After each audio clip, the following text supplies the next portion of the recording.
Don't think. But you can't just forget not to think. You must remember not to remember to think. And you must not remember that you forgot to remember. It's a lot not to think about. But even if you sometimes forget not to think about your swing, there are ways to help your opponent remember to think about his.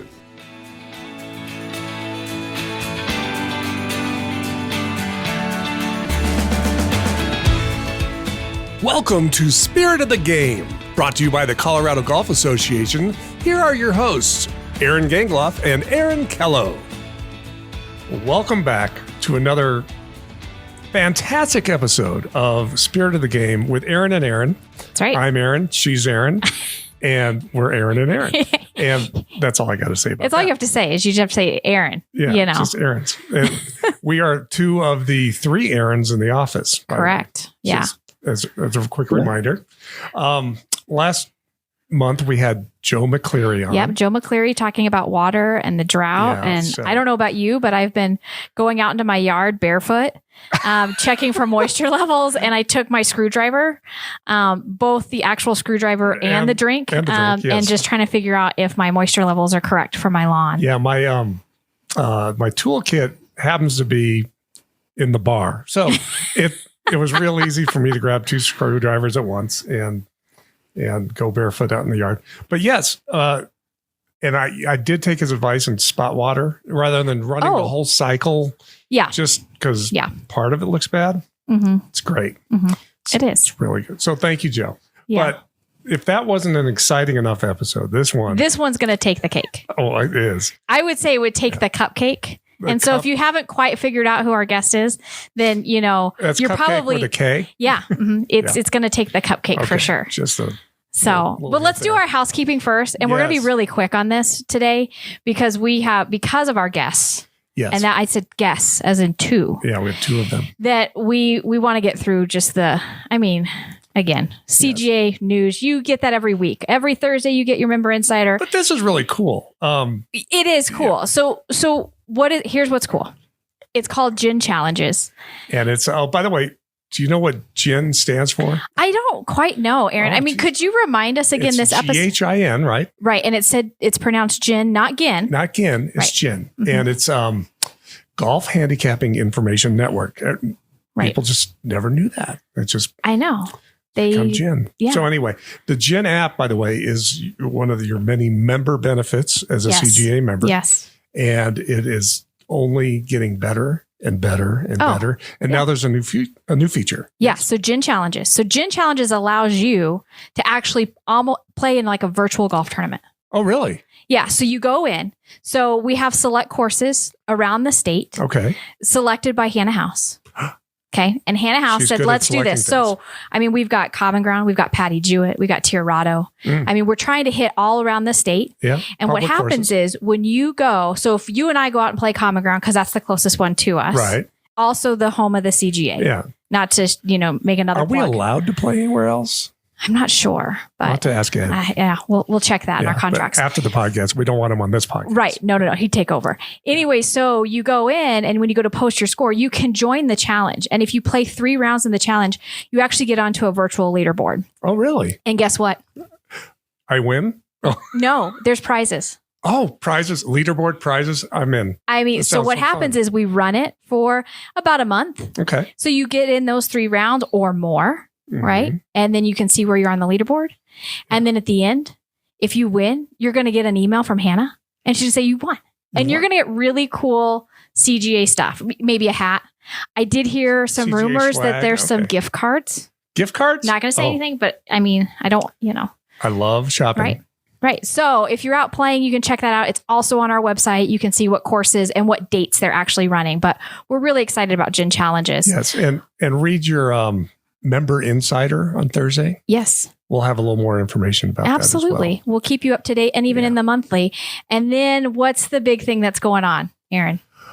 The 2026 edition of the CGA Dream Golf Vacation Raffle. That's right. $40 can get you a ticket to paradise. Great prizes. Yes. One of the coolest, it's kind of a new twist. We have 4 grand prizes, by the way. Yes. And I'm trying to find the page where they're all listed so that we can go through them. But one of the coolest ones is it's TPC Scottsdale. Mm-hmm. So you go down there where the PGA Tour event is played. Yes. But it's who you're playing it with. Who am I playing it with, Aaron? Drew Stoltz. Sounds pretty good. Yeah. I heard doesn't he do a podcast? He does. He's like, well, yeah, if you're in the podcast world, he's like one of our. He probably listens to ours. Yeah. Well, he should. I mean, every day. I mean, at least once a month. We listen to his. And for those of you who don't know, Drew is a Colorado kid, and he grew up playing golf here, and he has won CGA events as an amateur, and now he's podcasting golf.com, podcast extraordinaire, and yes, he's won CGA championships. But you get to play golf with him, TPC Scottsdale. That's pretty good. Also, the return of Casa de Campo.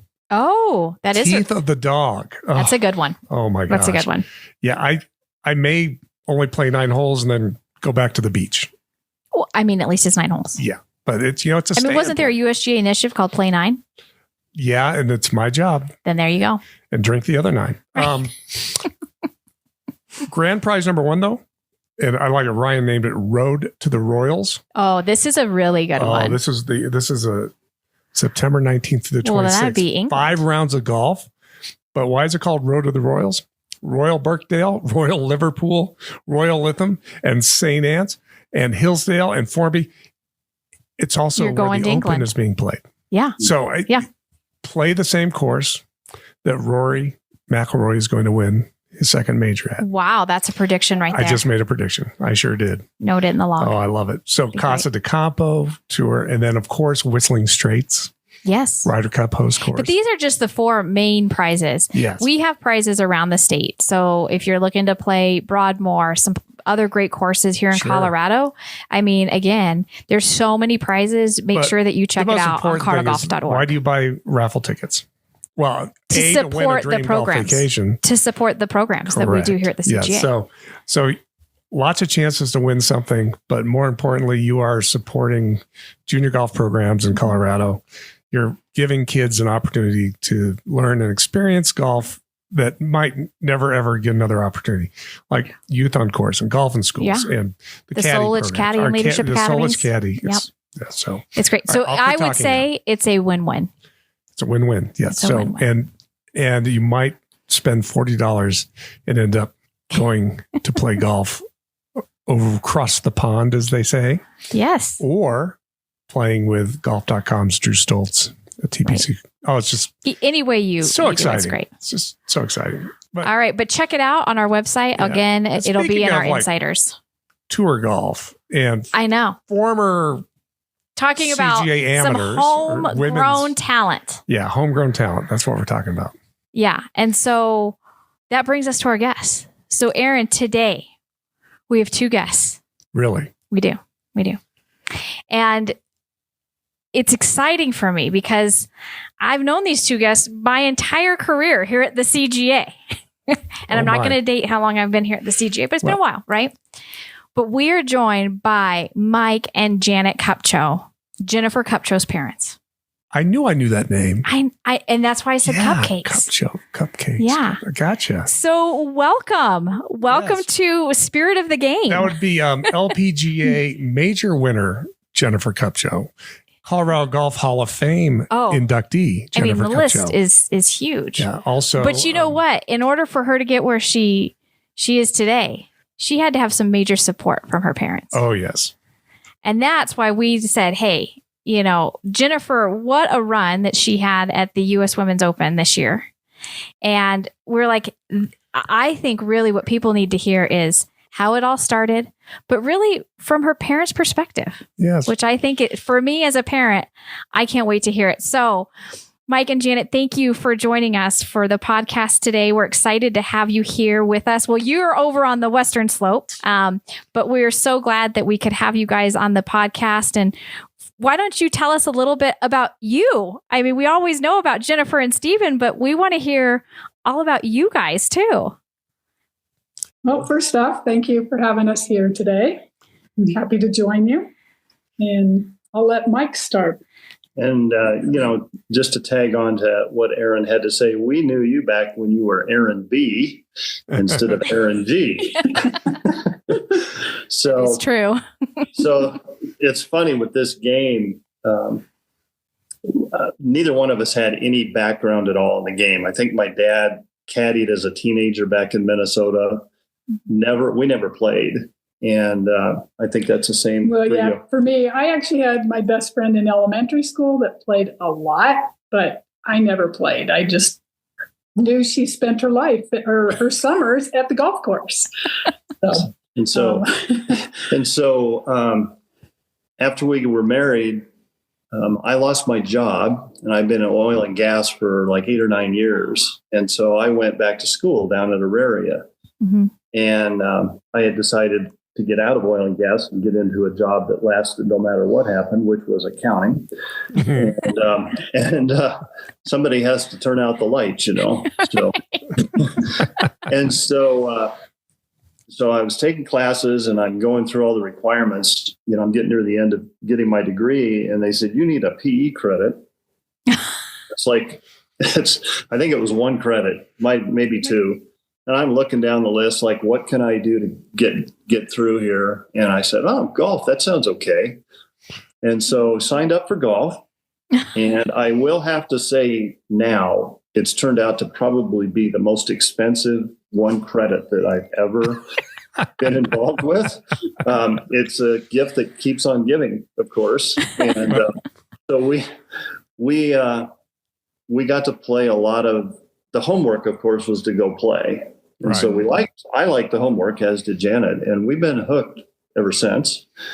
The first homework assignment I had, I actually got a hole in one, and I told the instructor, and she said, well, it was at a par 3 course. And she said, well, that doesn't count. And I said, What? well, it did go in 1. And it's funny because the ball never went more than about a foot off the ground, and it just rolled down, and I got a hole in 1. So That's perfect. That's a perfect hole in It does one. not matter how it gets there, by the way. exactly. On the scorecard, it's a 1. It's a 1. So that's how we got into golf. And then the poor kids were born into a family of golf. So that's how they got into golf. And the reason why we only had 2 children, because we had a perfect foursome. Exactly. Oh, that Oh, is perfect. oh, yay. That is perfect. And by the way, did mention 2 children. And we did not introduce you as Stephen Kupcho's parents. Sorry, Stephen. But Stephen was actually the first Kupcho, because I was on the CGA men's side. He was the first Kupcho I remember as a player Mhm. and coming Right. through. But his little sister. Was there a lot of competition between the 2 as kids? I mean, were they Just kind supporting of go their them, separate ways? Yeah. Well, they definitely spurred each other on. There is 4 years difference, Mhm.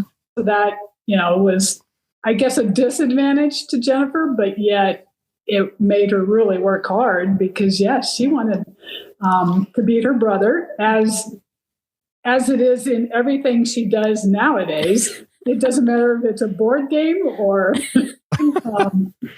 golf or basketball or whatever she is doing. She wants to beat anybody. I mean, she doesn't let anybody win.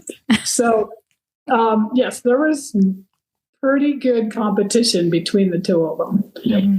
And, she would obviously play shorter tees, Mhm. and Stephen was Right. back, but it kind of evened out, and they kept each other challenged. So what you're Yep. saying is Jennifer was the more of the competitive one. She kind of, Well, she's Stephen got that competitive fire in her. Stephen won a stroke play. Yeah. Yes. There, Stephen was, he just didn't carry it. He was competitive on the golf course and on the sporting, field.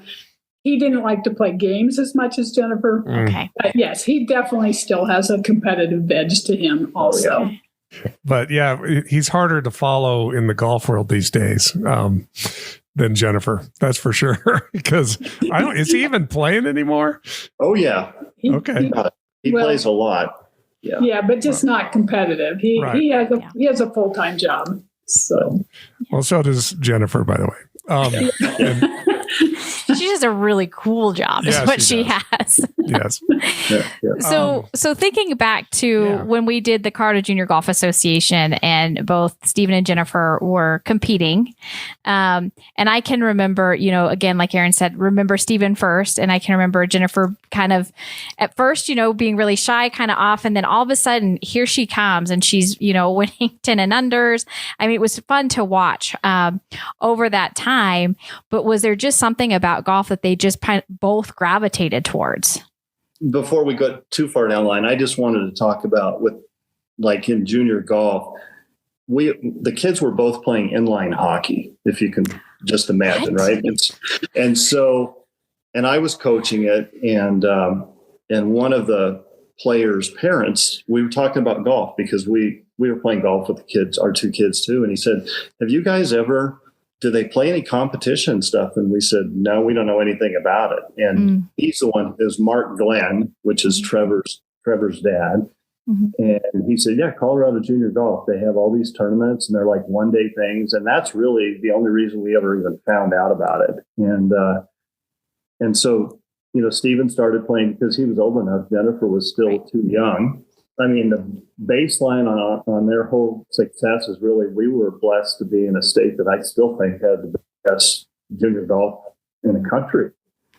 I mean, when you talk to the other players out there, and hats off to you guys. I mean, Dustin and Erin, and they're just so helpful in helping you navigate through that and getting to play in these one-day events. And then as you moved up, you moved other. But let me tell you about the first tournament. So Dustin kept saying, "Are you going to ever put Jennifer in a tournament?" Well, Jennifer was like about half as tall as Jennifer Kempton, if you remember her.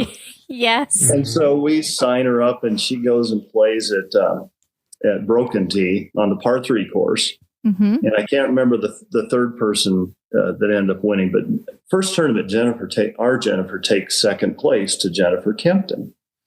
And our Jennifer's like, "Well, this is easy, and so the next week we go to South Suburban, as we know, the two courses are very different in their how hard they are. Yeah. And so Stephen's with us, and Jennifer shoots like 60, and so it's all done. And I'm said, "Well, are we ready to go?" And Jennifer goes, "What about the trophies?" She thinks this is like participation trophies, right? And Stephen just looks at her and he goes, "Jen, they don't give trophies to hacks that shoot 60. Get in the car." And so we're like, we're just laughing in our side, And so I think at that point she determined, here you have to produce to get a trophy. Right. We did have ribbons. Wow. We had ribbons. Yeah. So that was our first 2 weeks of experience with her in junior golf. Oh my goodness. You know what is funny? You brought up Jennifer Kempton. And as a side note, you guys will find this funny. Maybe our listeners will or won't. But Jennifer is actually who I work with at 9 for commercials. When we place commercials on KUSA, she is my contact and my rep. And it was funny because we were having a conversation. And I was like, this has to be the same Jennifer Kempton that I know. Yeah, and then I was like, "Hey," she's like, "Yeah, I played junior golf." I said, "I know." I was your tournament director. And then I found pictures of her and sent it to her. But yeah, it's again, what a small world. Right. Does Jennifer Kempton know? I mean, that she can hang her hat on? Well, yeah, because we talked about everyone that she played with. Jennifer Kupcho in her first tournament. How dare?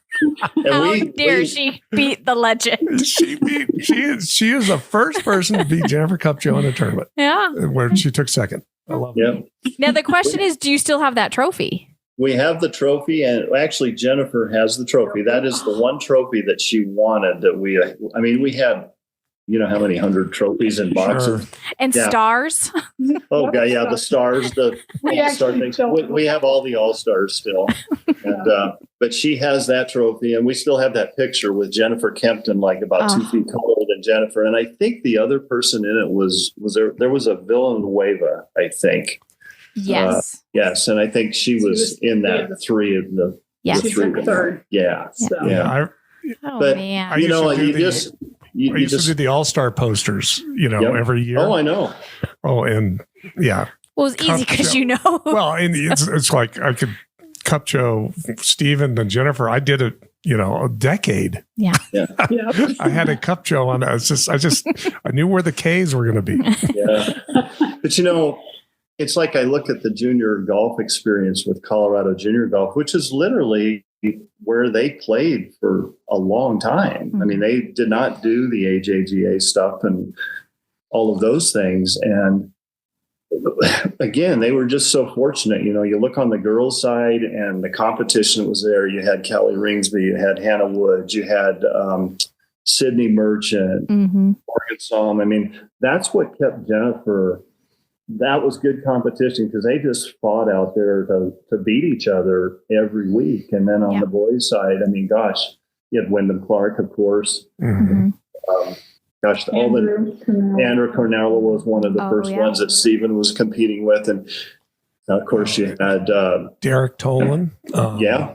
I mean, all of these guys that you're just so fortunate to be in the state where we were able to inexpensively go, and these kids got to learn how to play golf the right way, by the rules. I mean, they both were DQ'd at some time for a wrong score by accident, just stuff like that you need to do that stuff young in the. Erin likes to make the kids cry. So. I really try not to. I mean, that was the worst part of the job, it's being like, oh, I'm so sorry. Yeah. That's a disqualification. Yeah. Well, you said something there that I think people kind of need to understand inexpensively. And golf is not cheap necessarily, but I mean, Jennifer's path growing up is very different than Wyndham's, for example. Sure. Wyndham was Cherry Hills Country Club. I mean, just, you guys played in the public forum. You played public golf.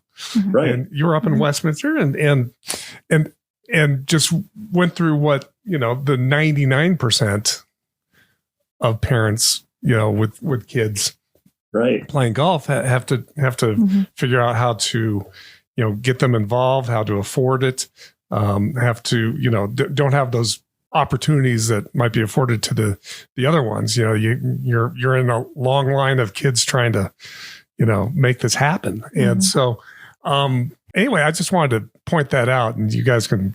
Because it's exactly right. I think so many times, not that the AJGA or any of those, they're great competitions, but not every kid can travel. I mean, it's like being on a mini tour.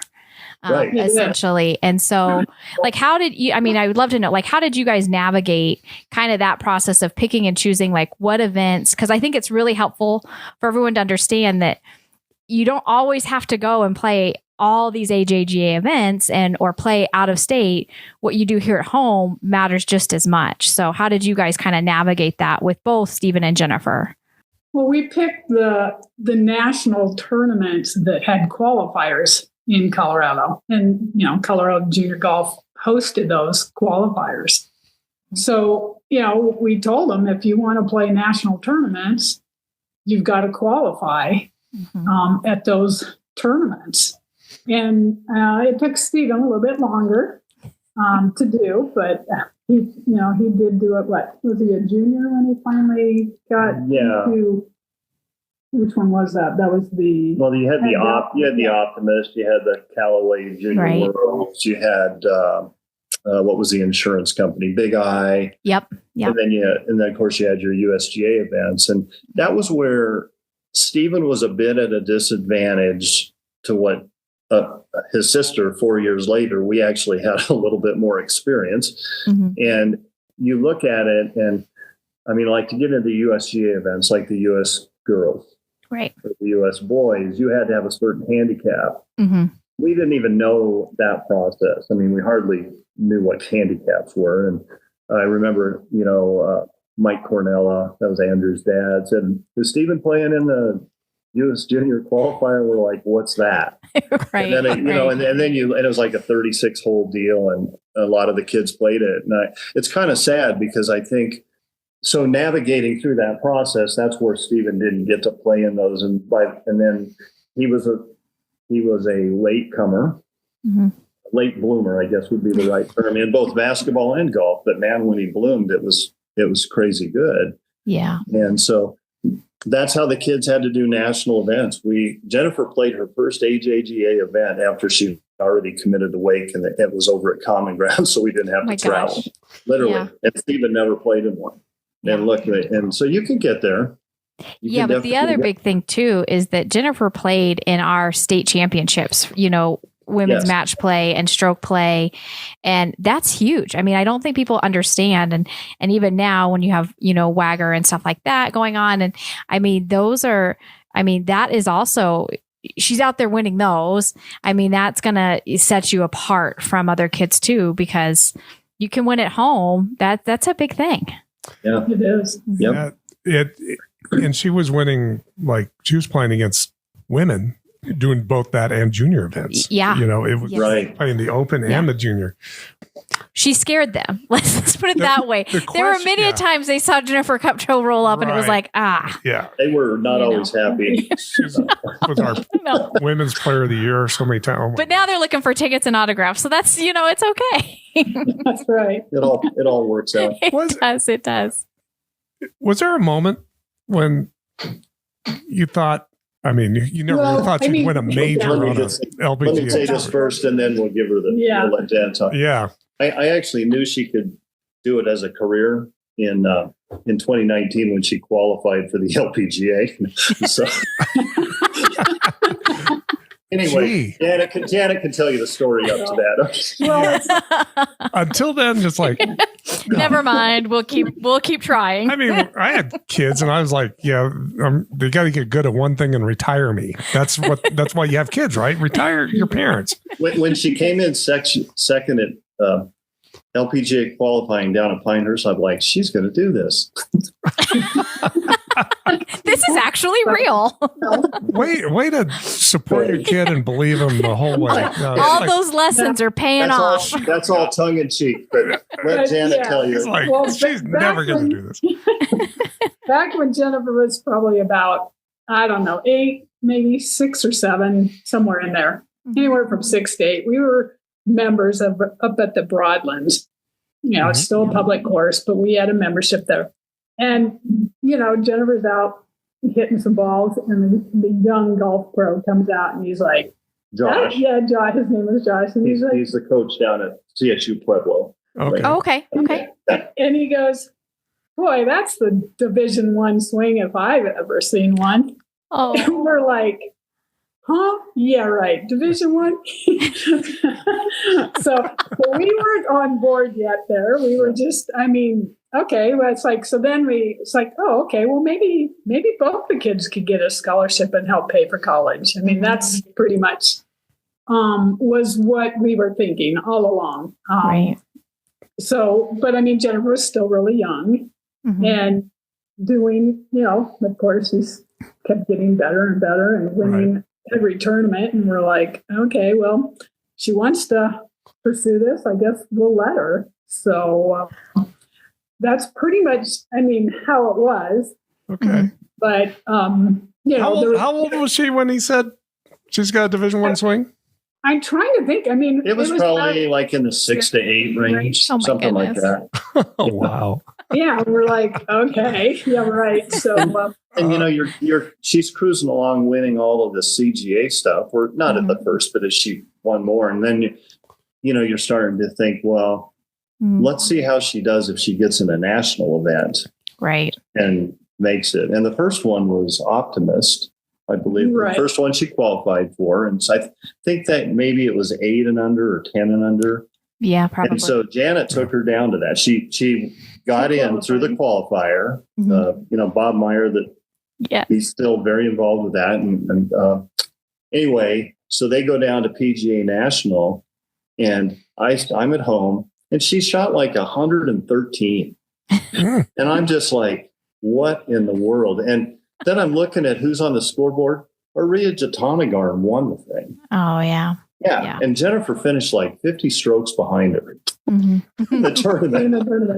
And the lesson there is It's not where you start, it's where you finish. Because now she beats an area often. But all of the players, it's like the who's who of the LPGA were there. Yeah. But Jennifer was so small when we took her to that. She was still playing with junior clubs. Oh. And we got on the shuttle from the airport to the resort.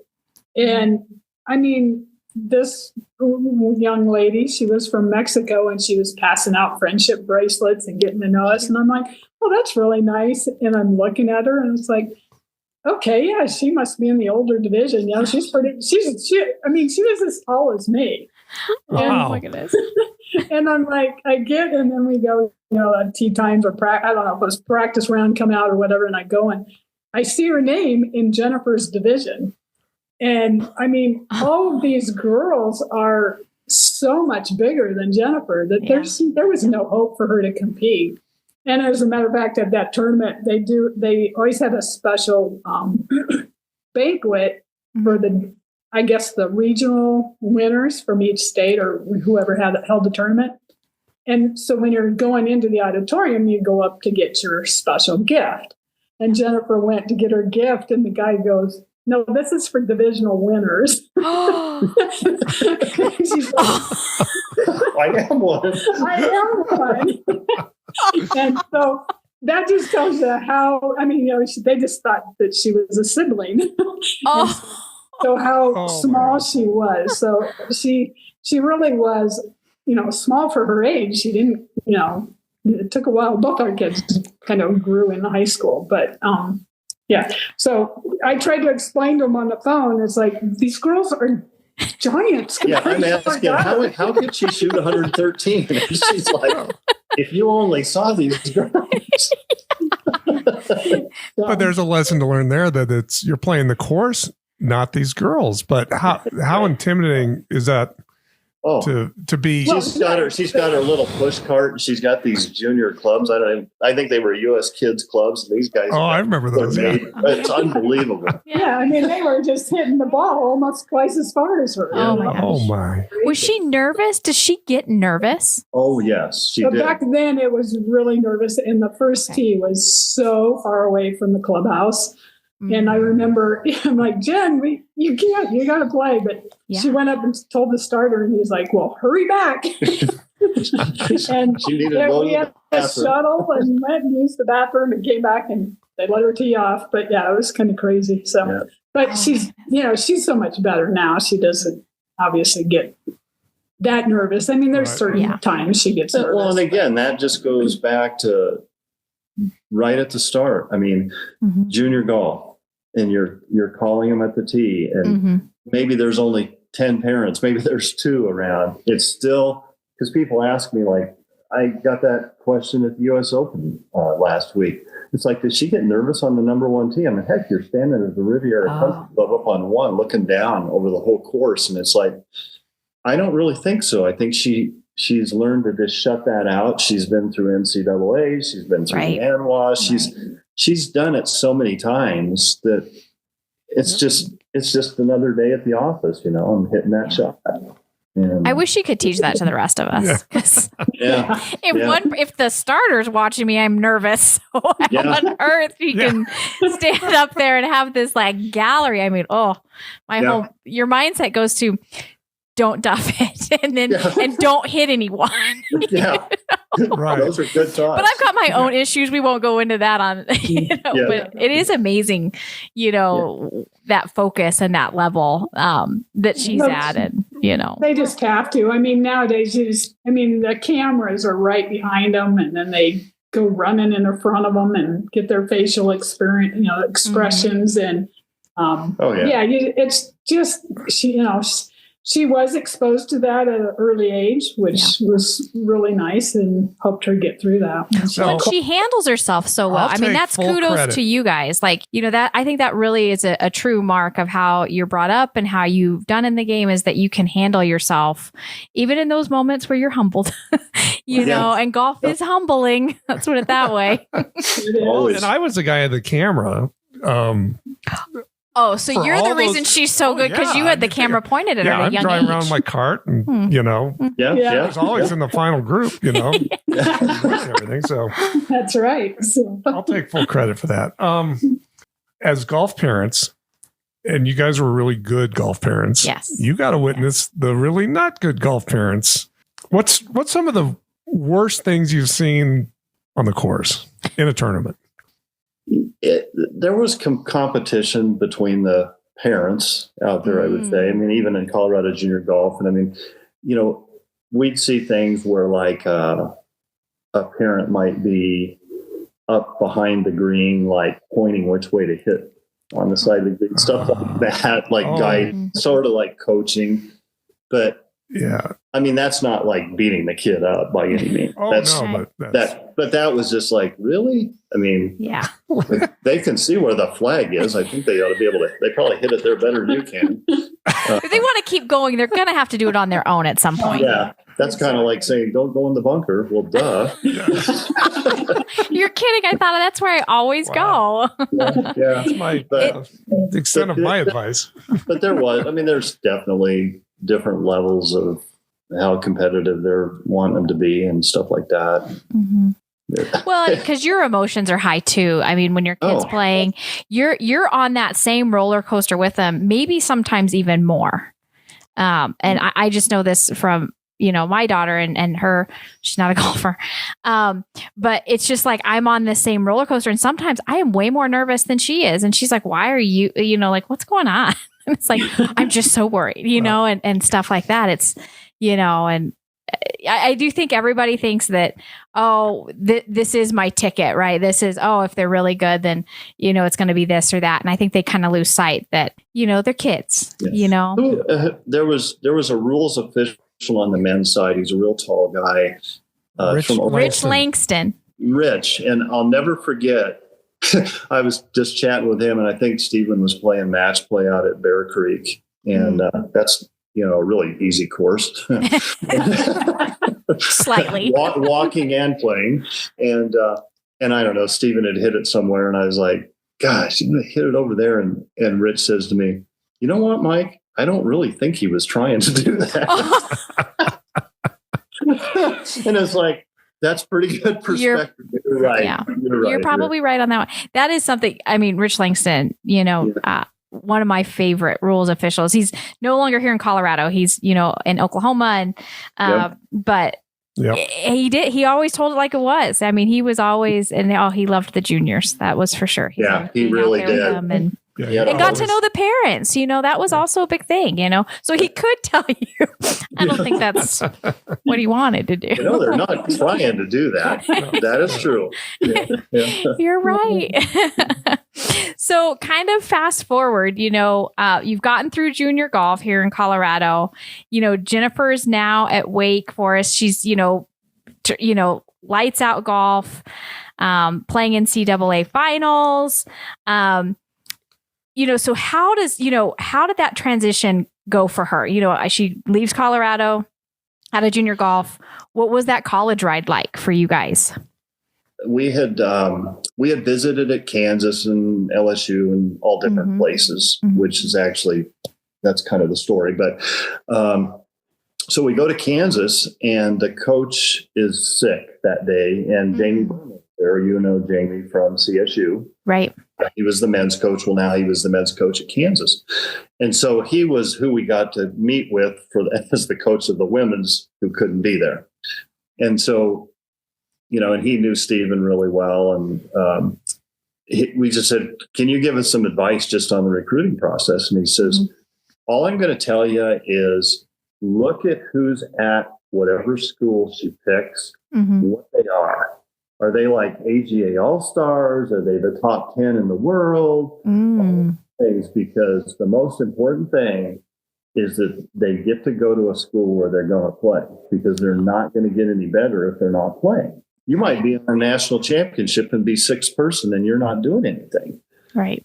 Well, so at that point, Jennifer had already committed to Wake. And so we you don't even do the official visit until later. So we go to the official visit, and we're sitting at the table there with Diane Daly and Kevin Diaz, Kevin's Laura Diaz's husband, and he's the assistant coach. And he's explaining to us how they get to play in the tournaments. And he says, so the first thing we do is, we look at like world rankings and we're like, God, Jennifer's like 900 or 1,000 or something. I mean, she's not like even in the stratosphere at Wake. I mean, they've got all kinds of AGA All-Stars and everything. And then they go on down the line and all these things. And we went back to the hotel that night, and it's like, we're just looking at each other and we said, did we make the most ultimate mistake ever? She's going to go to a great golf school and never get to play. Right. And fast forward 3 years later, she's number one amateur in the world. Right. She has played in every single Wake tournament. She has won the NCAA. She lost it the year before. I mean, and she ended up being nearly, if not the top golfer ever at Wake. And so we made a mistake, but we didn't. Because it's like, gee, Jamie, that would have been a nice information about 3 months ago. Thanks so much. Funny. Well, it seems like you just keep putting her into bigger ponds. Yeah. With bigger fish, and she eats them. Yeah. It's just, there's no pond big enough. She's definitely she's in the biggest pond right now, and she's got 4 wins and a major, and she just had a top 10 in the U.S. Women's Open. Right. But that's her drive, and we've got a couple of more stories about drive. The one was how she even ended up. It was almost miraculous. Talk what you started. Okay, so it was she was doing a qualifier for the U.S. Junior Girls Common Ground at Common Ground, and so I took her out the day before the tournament to see if just to get her used to the course and let her play a practice round. And she goes around and she does really well. And she comes home, and her dad was off caddying for Stephen. So we're all at the US dinner public qualifier. And so we all at the dinner table talking, and her dad asked her, so what are you going to do on hole 1? And she says, well, I'm going to take it out over the bunker towards the green. Yeah. And he says, are you sure you want to do that? He says, what if you go straight? There's a lot of deep grass down there. Yes. And of course I'm like, well, she did fine in the practice round. And she's like, I'll be fine. And so, I don't know that's how we left it. And so I take her to the qualifier the next day. I'm back up with Stephen. Not at the qualifier. And so we get to the first tee, and I mean, all of the college coaches from Colorado are around the first tee. Yeah. And I can't caddy for her because parents can't caddy in a U.S. junior. And so she's on her own because her brother's off playing golf too. And so she gets on the first tee, and then they announce her, and she hits her ball, and it goes straight down the fairway. And it was a dogleg left. Knee-deep weeds. Knee-deep weeds. And of course, I can't talk to her. I mean, I could help her find the ball. That was about it. I couldn't say anything. Yeah. And 4 strokes later, she's finally out of the knee-deep rough. Oh my gosh. Oh. And then she proceeded to finish the hole, and she took an 8 on the first hole of the U.S. Junior qualifier. Well, the second hole is a par 3. So she gets up, and she hits a really good tee shot, puts it pretty much close. I mean, it's right next to the pin. I think she only had a 2 or 3 foot putt. Sinks it, and she has got a birdie. And I could just see her attitude change. And she, she told me later that she was, well, maybe I could do this still. And so she proceeded, and she was playing in her group was Hannah Wood. Obviously, they competed very close and, wanted to beat each other all the time. And so, I mean, Jennifer kept going around, and Common Ground has 5 par 3s. Jennifer birdied all 5 par 3s. OMG. Came back and won the qualifier and got to go to the U.S. Junior Girls. Oh my gosh. Taking a snowman Yeah. on And then, the first hole. And then after the snowman, we never saw the college golf coaches again. They were gone. they should have come back. They should have come back, yes. I'm guessing. I wonder what they thought when they saw the results. It's like, what the heck? But I'm guessing that in Jennifer's mind, knowing the way she thinks is, my dad told me not to go that way, and I am going to win this thing. And she's motivated by that kind of stuff. Yeah. And that's really the beginning of college. I mean, she goes back to Sycamore Hills, ends up making it into the bracket, makes it, through the 156 players. And that's where Wake found her. It literally was, as we're watching her in match play, it is every school you can imagine and all their regular, and you're like, holy cow, what just happened here? And that's how college started. Yeah. Yeah. What a cool turning point, though. It's a good one. That is awesome. So you wanted to talk about college a little bit. I mean, what? Yeah. I mean, that's. What would you? Well, all right. So heartbreaking loss, the NCAA's. Yeah.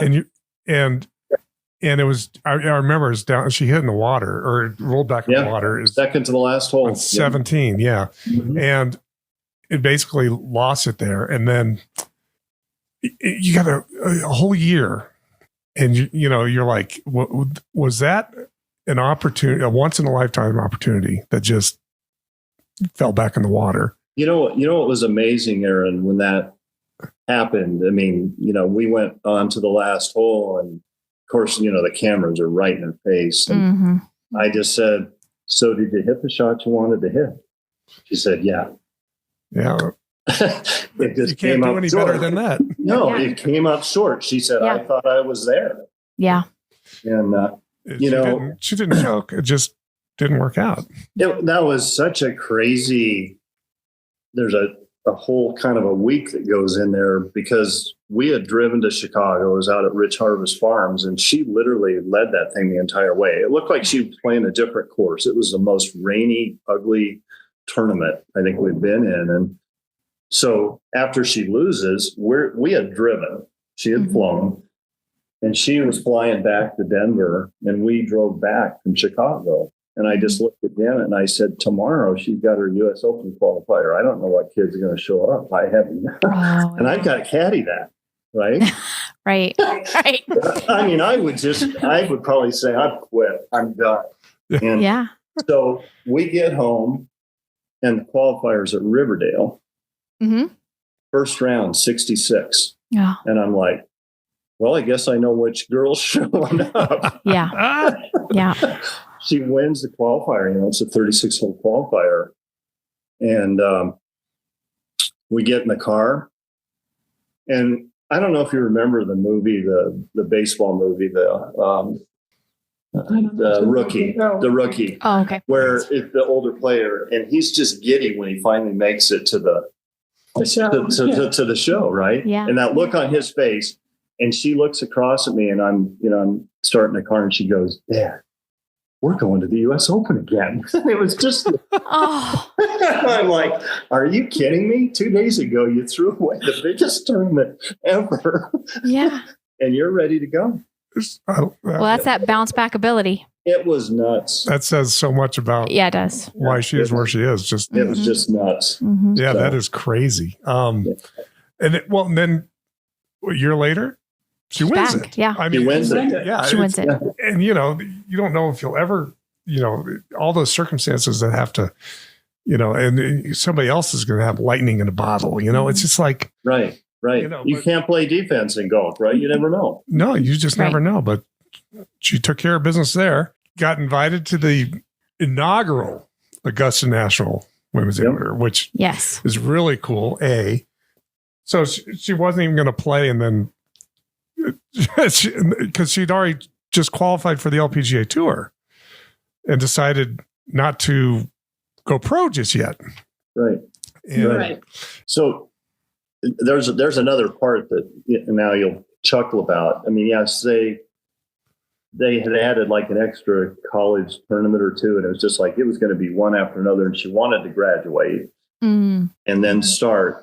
And then there was this other component, Dad, the accountant. It's like this was going to be like a $3,000 trip to go to Augusta that like we're not planning on doing, right? Which doesn't sound like anything now, but it was like, man, we've traveled your entire deal. And then all of a sudden, Anwa sends this whole deal and it goes, everything's covered. And we're like, oh my gosh.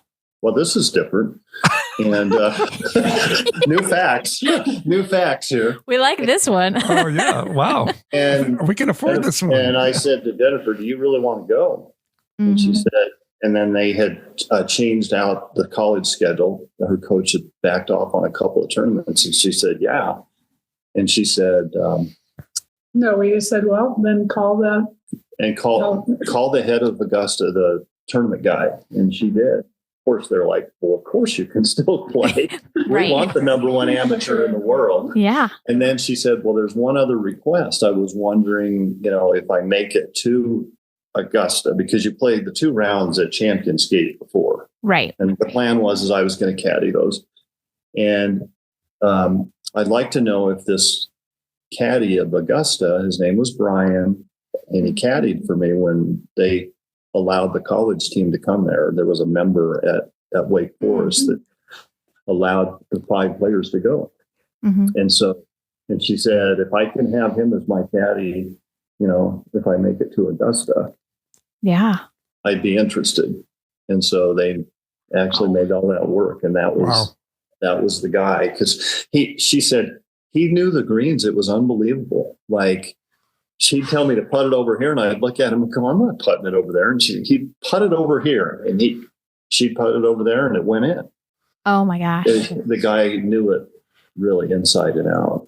So, well, and it turns out she, down the stretch with her migraine, said she literally was trusting him to say, you're lined up, go ahead. Yeah. He couldn't see what she was doing.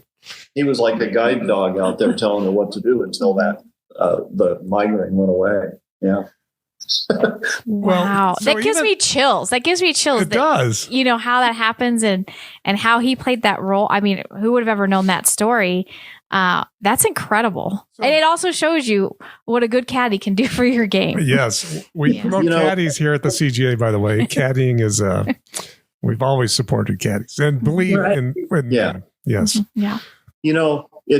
You talked about, you asked a little bit about how nervous she gets and everything. And I'll tell you, Augusta, that was the biggest stage I had ever seen. I mean, when that final pairing came up with her and Maria, and I was just looking at everybody, and I was scared for them. I mean, I was almost crying, going, I can't believe they're going to actually make them play out there. And I just hugged both of them, and I said, go have a good time, girls. Yeah. It's like somebody's going to win, somebody's going to lose. But it took your breath away. There was that many people around that number one tee, and obviously at the 18th green. Right. It was just nuts.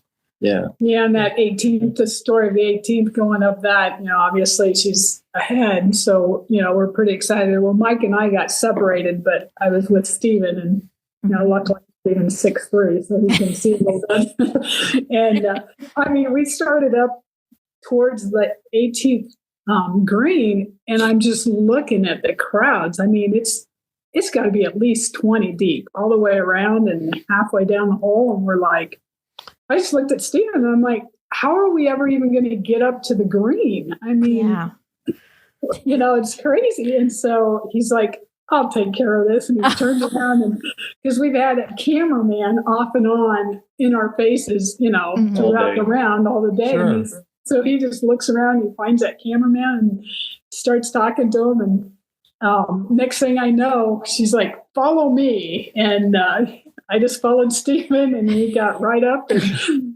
into the walkway where we could see where she walked off after she won. And I'm like, well, Mike's on his own. I don't know where. He eventually found us, and we were all together. But it was a pretty incredible scene because she's never played in that big of a crowd. I mean, it was up to this point, it was crazy. And with the annual, we just, with it being the inaugural, you didn't know what to expect. Right. Nobody did. Nobody did. And now it was like, wow, this really did turn out to be a big deal and is going to be forever. I mean, it's and Jennifer led the charge. It was such a special How cool is deal. that? Yeah. Well, and then was it they were on the Today Show or they did Jimmy Fallon too. Yeah. Unbelievable. Just what, how the media just absorbed this and ran with it, because it really was a big deal. Yeah, it was. Real quick question, top of your head, proudest moment.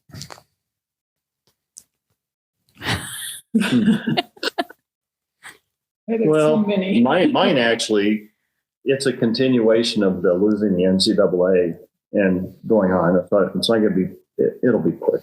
Anyway, so after she gives me that giddy look of, Dad, we're going to the U.S. Open again. I said, so do you want to go and make the cut and do something this time? And she said, yeah. So we spent like about 2 weeks. I just found the toughest courses that would let us on. I mean, we were at Boulder Country Club, obviously common ground, set up well.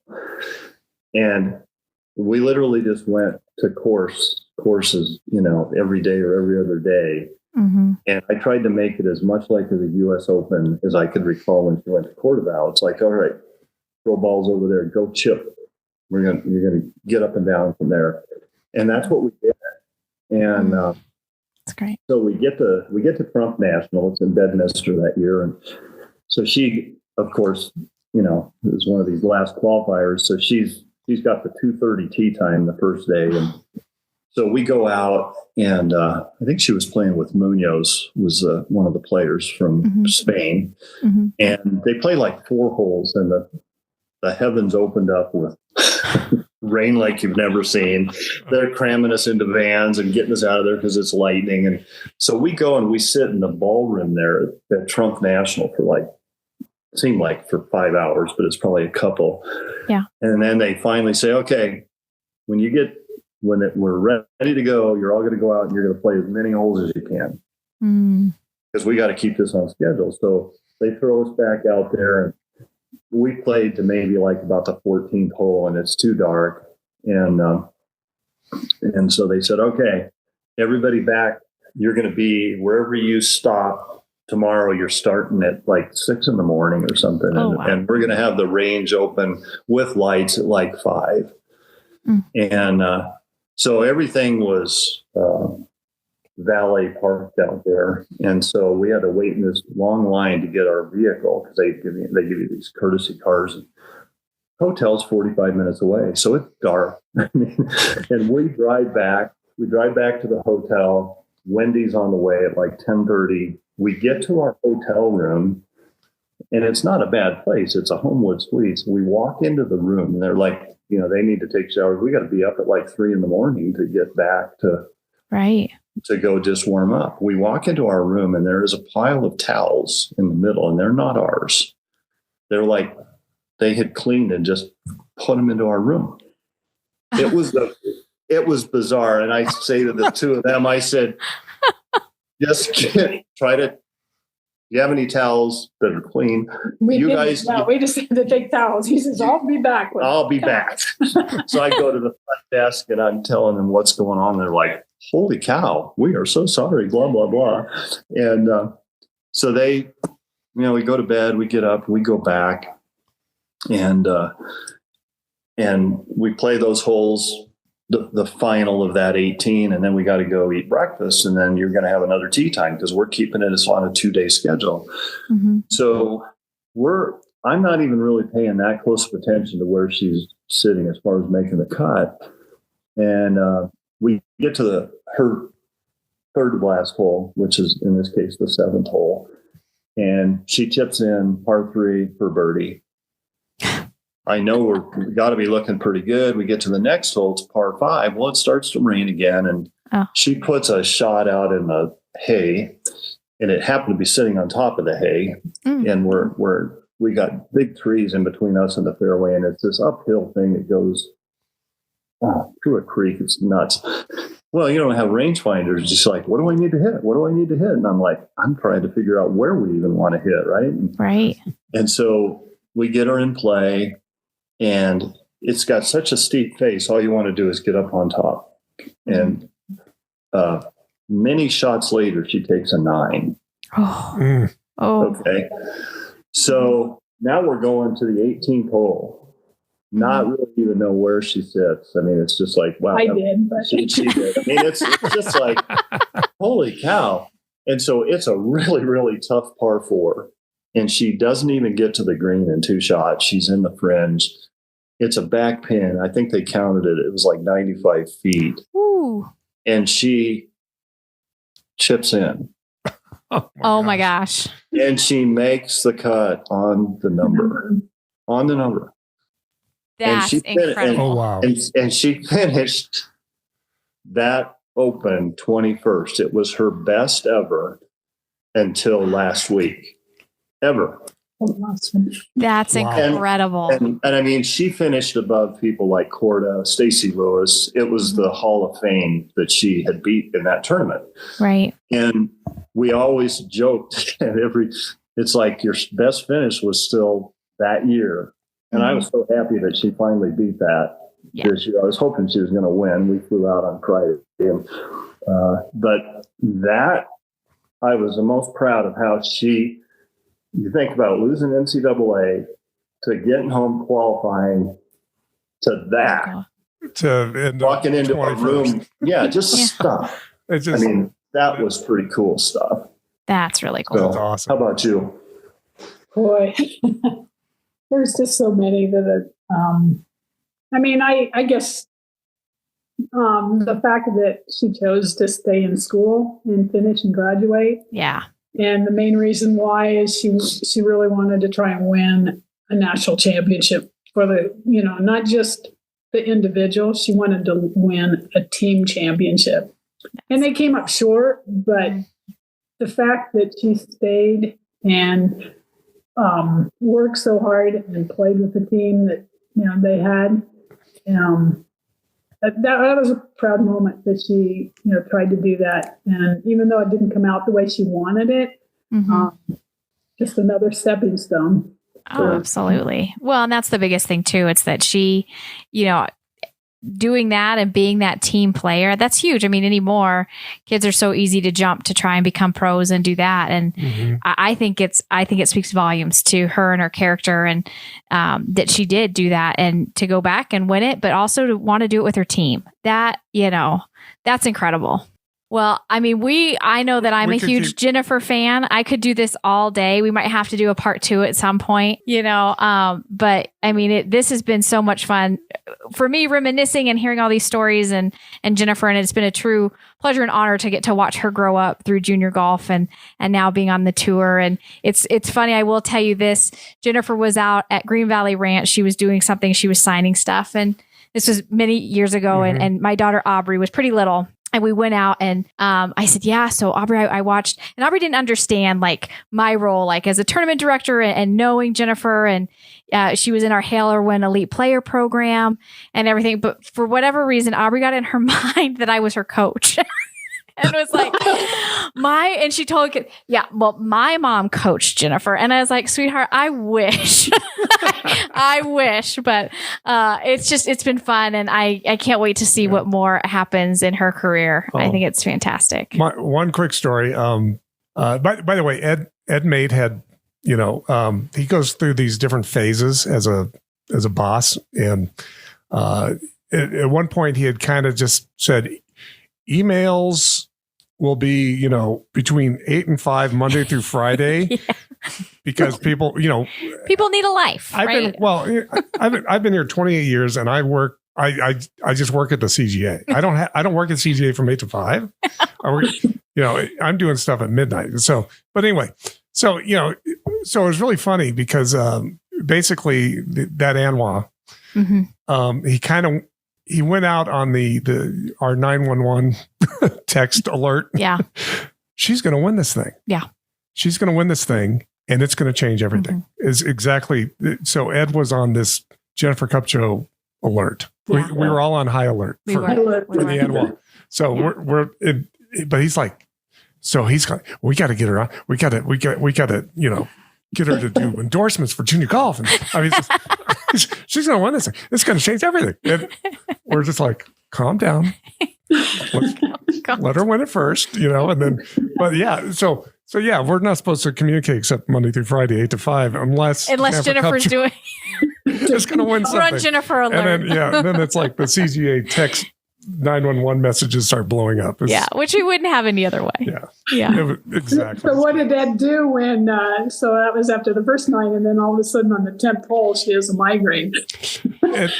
I'm so glad I wasn't with Ed watching it. Yeah. I'd have to leave. Go distract myself. All right, we got to finish with a couple of jokes. Yeah, we're going to finish with a couple jokes. And by the way, they're terrible. Nice. But anyway, so we have randomly chosen 2 cards here. So are you ready? Why are golf balls like eggs? No idea. They're white, sold by the dozen, and a week later, you have to buy some more. Exactly. That's right. That is true. Okay, and the other one. So how many golfers does it take to change a light bulb? 4! Oh, Beautiful. yes. Thank you so much for joining us. Yeah, thank you guys. We appreciate it. Thank you. Yeah. Well, thank you Enjoyed for it. having us. You bet. And Erin, see you in a month. We'll see you next time.